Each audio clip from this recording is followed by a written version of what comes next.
ሰላም ሰላም እንዴት ናችሁ? እንዴት ቆያችሁ? ደህና ናችሁ? እኔ ያለው ማስተር አብነት በሚያሳዝን ሁኔታ ታመዋል። በጣም ነው የሚያሳዝነው። ፈጣሪ ይማረው በሉት። በጣም የሚያሳዝን የሁሉ አባት ማለት ነው። የሁሉም አባት የአንድ ሰው የሁለት ሰው የሶስት ሰው ሳይሆን ላጣው ሰጥቶ ለራበው አብልቶ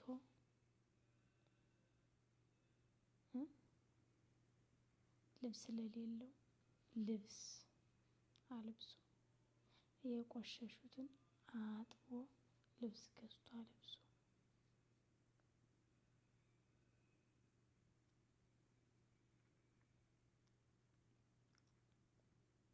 በጣም ያሳዝናል።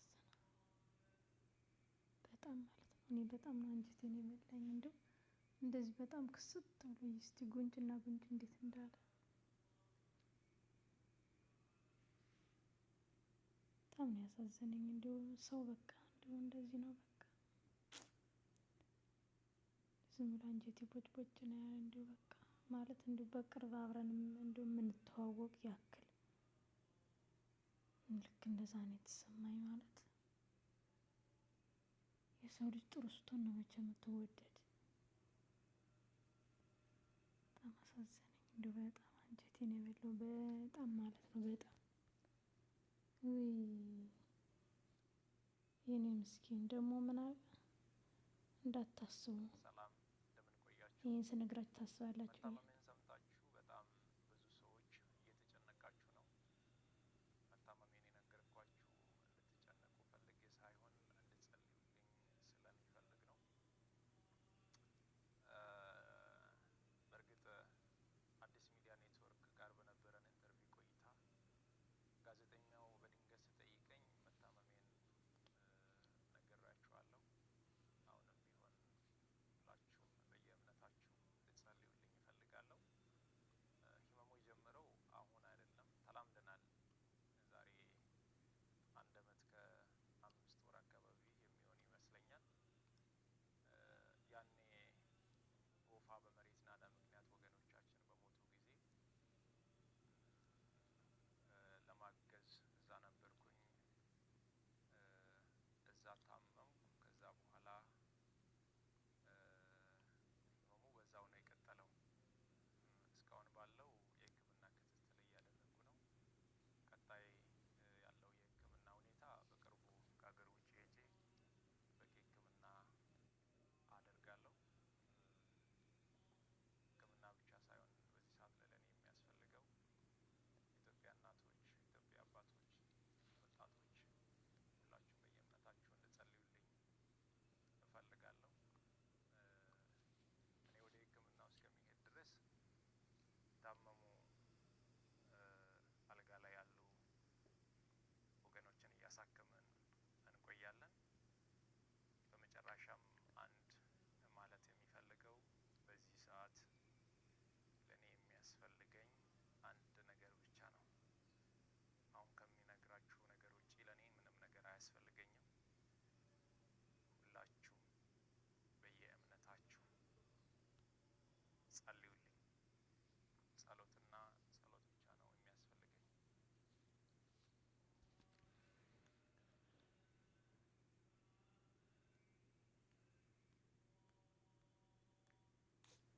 በጣም የሚያሳዝን ነው።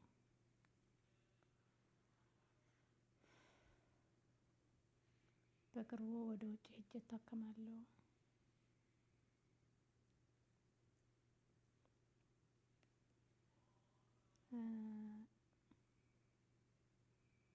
እንደገና ደግሞ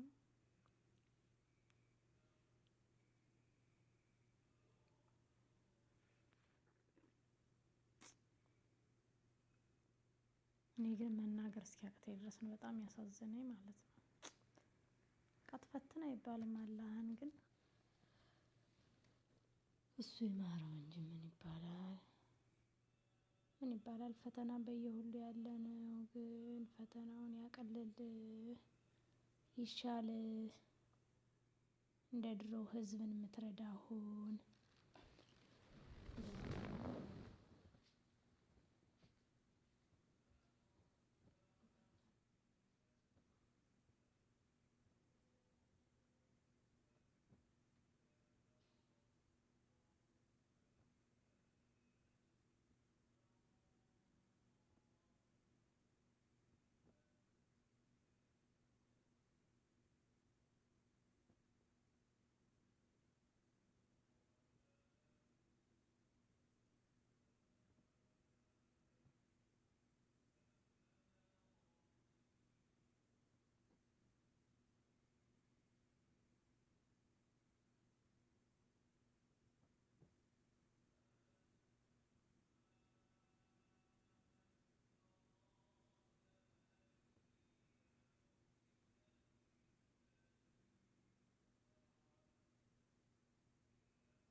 እና በያላችሁበት ሁላችሁም እስኪ ጸሎት አድርጉ።